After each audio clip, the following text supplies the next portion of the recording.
Hey, vinyl community, how are you doing?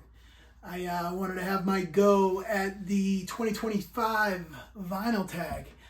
Huge shout out to Pretty Green Vinyl Guy for putting this together. He put together some awesome questions.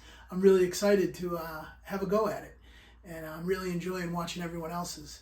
And yeah, so here we go for mine. Best purchase of 2024.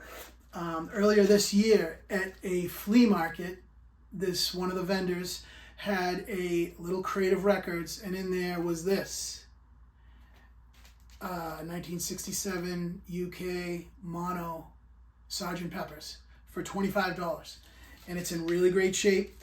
The cover, the outer jacket, has a little bit of wear, but it has the inserts. It's the vinyl's super clean, and yeah, just definitely my best purchase of 2024.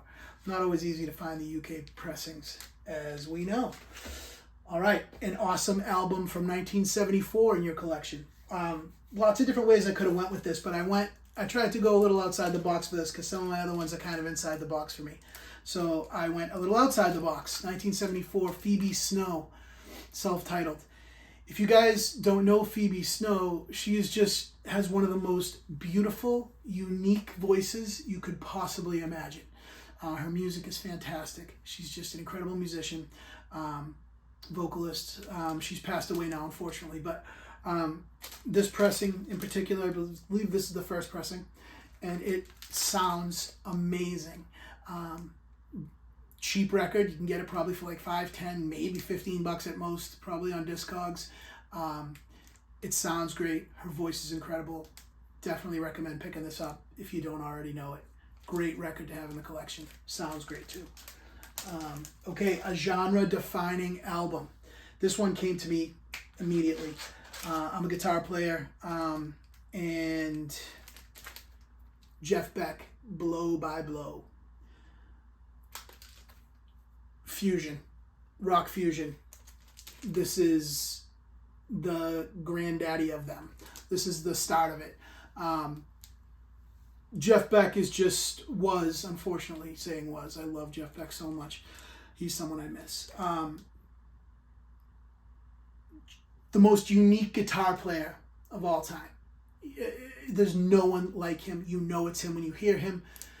This kicked off fusion, and if you don't know it, you gotta know it. Blow by Blow. Just front to back. Get on it. Okay. A band from your home country. Allman Brothers. Eat a Peach. You could really pick any Allman Brothers, but as far as U.S. bands go, this is it for me. Allman Brothers Band. All day, every day. Easy one. This one, really cool, for a couple different reasons. An artist you think about who has passed away. Of course, if you know me and some of my other videos, I'm a Beatles fan through and through. George Harrison, someone I think about all the time. But reason why I chose this particular record is because this came out this year, 2024, completely under the radar. I don't know why, I don't know how.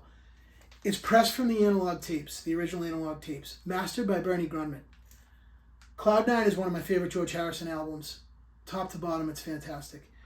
Mastered by Bernie Grundman. This sounds ridiculously good. So good. And it didn't get hype. It didn't get press. I think maybe because he had The Material World was his big release. But there is a pretty consistent repressing of his albums going on. This one slid under the radar. I don't know why. Completely dropped the ball, to be honest, because I think this is the best sounding repress that he's in his catalog, including the new one, The Living in the Material World. This is better. This is fan-freaking-tastic. Get it while you can. I think you can still find it. It's just out there. I got mine from the In Groove, from Mike at the In Groove, so get on it. Okay, live album that you love in your collection that sounds great. Supertramp, Paris. Love Supertramp. It's just such fun, awesome music. This might not be the best sounding live album in my collection. I wasn't going to quite go there. This is just top to bottom, such an enjoyable listen. Every song's awesome. You got all the ones you want to hear on here from Supertramp. And this band is just full of such monster musicians. You can't go wrong. Just an enjoyable listen. Supertramp Paris live album. Another one you could probably get pretty cheap. Okay, an album you want to listen to after you get dumped. Another easy one for me. This one's probably my top 3 albums of all time. Layla, other assorted love songs. You know, you talk about like, you know, longing, opining, missing someone. This is it. Incredible, incredible record. Layla. All right, this one checks a couple of different questions. If you could be reincarnated as a musician, who would you come back as? And your favorite musician who is in more than one band. Warren Haynes, okay? As a guitar player and a singer and a songwriter myself, this is kind of, other than the Beatles, this is who I would, you know, strive to be like. Warren Haynes just has one of the most beautiful voices. He's one of the best guitar players in the world. His songwriting's incredible. And he's just a huge influence on me. This particular record, Man in Motion, great sounding record, but also top to bottom the songs. This is like a soul record, it's just got 70s soul vibes. Fantastic, fantastic record. And as far as the musician who's in more than one band, he started out didn't start out, but in the 80s he got his big break with Dickie Betts playing with him in Great Southern. From there shifted to the Allman Brothers. From there to Government Mule, fantastic band if you don't know. And then obviously he has his solo projects as well. Warren Haynes, 2 for 1 there. The next one I believe was like the political question. I'm not even going to go there. I try to separate politics from music. I completely respect when artists bring politics into it. Lots of my favorite artists do that. It's just not something that I ever get soured on. I don't let musicians' opinions on politics affect me in any way. It's just, politics is not something I'm interested in. It's not something I truly care about. I love music, and I am able to just separate it. So I don't really get soured on anybody. You know, if I don't like it, I just don't listen to it. And that's what it is. And I don't think there's any one artist that like sours me one way or the other. So pass on that one. But it is a good question. And I totally understand how people feel strongly about it. And I respect that. Okay. You find a bag of weed. You come home. Put on a record. What you going to put on? Santana Abraxas. This is the MoFi 33 to 3rd pressing that came out this year. It is awesome. And not only does it sound incredible, but like the sound stage is just huge. You got things coming from everywhere. This is what you want to hear. Put you in that place. This is the one. All right, a record from the 80s you still spin. This record is from 1981, Billy Squier, Don't Say No. My gosh, every song is just a freaking banger on this. His voice, his guitar playing, his everything. This is his songwriting. This is just fantastic. If you don't know it, you probably do. But yeah, this is the 80s album for me. Love it. Okay, a record label. One thing that swayed me on this, I think, there's lots of labels that I love, but I very openly admit that I love the Atlantic 75 series. Some people don't like that it's on 45s. Doesn't really bother me at all. To me, the sound quality bump is worth it for certain albums. Like, I'm not going to do it for everything, but they're making good choices, in my opinions, with the one they're choosing to do. So, I chose this Dock of the Bay Otis Redding. This one sounds fantastic. I really could have chosen anyone. I have quite a few. I don't have all of them, but I have a good amount of them. I want to say I have probably like 17 of them or something like that. But the Atlantic 75, so I chose Atlantic. What they're doing with this release, the Atlantic 75, highlights how incredible this label is. And I'm just crossing my fingers that they do Zeppelin. I think they might. Atlantic.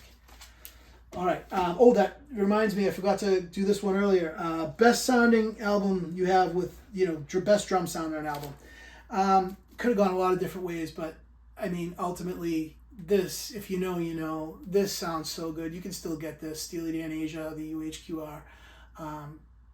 Everything sounds great on this, but the drums especially. I mean, Bernard Purdie and, you know, just, yeah, what can you say?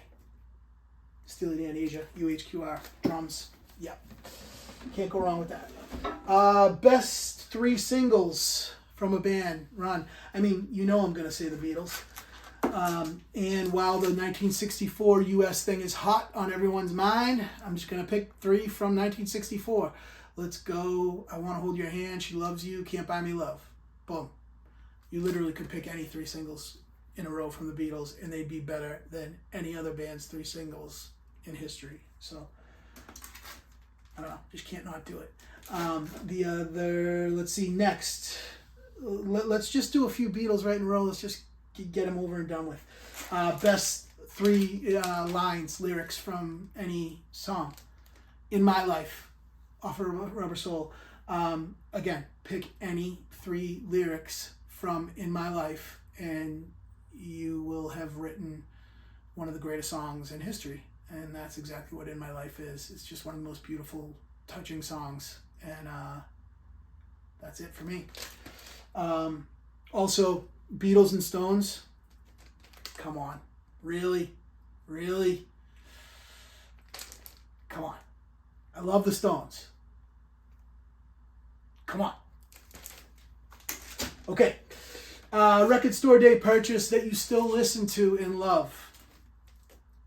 Last year, Record Store Day, this is a mono pressing of Everybody Digs Bill Evans. This is one of the most connected, beautiful sounding albums I own. It sounds fantastic, and the music on it is just perfect, and it just puts you in that space. Definitely one I revisit a lot. Okay, an album that you never get tired of. Again, so this is kind of going back to that Atlantic 75 thing, but also one that I'm bringing up specifically because I don't think I necessarily would have gotten into this had it not been this being released as an Atlantic 75 release. I like Hall & Oates a lot. They're not like a, favorite of mine or someone a band or artists that I would go to like regularly all the time. I love their hits. I mean, who doesn't? They're awesome. But I never thought of them as like an album band. So when I heard that this was being released as this is one of the early AP 75s, I'm like, all right, so there's got to be something to it. Atlantic's doing their best albums, so I'm going to check it out. I got it. Oh my God. This sounds absolutely insane. I think it might be the best sounding record I own, and that includes the UHQRs, and I have a few UHQRs. This record, top to bottom, is incredible. Never get tired of hearing it. Never get tired of listening to it. It sounds so good. And if you don't want to buy the AP 75, the original press, which I have, sounds good too. You get that for like $5 or $10. Pick that up. Get a clean copy. You'll hear what I'm talking about on that, and maybe that'll prompt you to get an AP 75 because the AP 75 blows that one away. And I'm telling you, awesome, awesome, awesome. Okay, last question. Shout out a few vinyl or your favorite vinyl community videos, YouTubers. I have a few that I really love. God, there's so many, and I appreciate all the big ones. You guys know who you are, but I'm going to shout out a few. Number 1, I really love Melinda. She is, I love her stories. I love her passion for music and like her stories that she gives, how they connect to her personally. I just really love it. We share a lot of similar tastes in music, so I enjoy that too. So Melinda, obviously, but Mike from the In Groove, I really appreciate him because the dude just knows his stuff, and I've learned a lot from him regarding pressings, regarding things to look for, recommendations. And I've bought a lot from the In Groove, and I think it's one of the best places to, if you're buying online, to buy from is his store. So I really appreciate Mike and what he does for the community. And I guess one other last one I can shout out. I really like Pieces of Vinyl, which is this guy Rocco, I believe is his name. Sorry if it's, yeah, I believe it's Rocco. He's awesome, and he likes soul music, and he talks a lot about obscure records, and I've got turned on to a lot of great things from him too. So there you go. There's my Vinyl Tag 2025. Can't wait to see yours. Let me know what you think in the comments, and subscribe if you haven't already. Gonna try to do some more vinyl videos for you all. And Happy New Year coming up. Peace.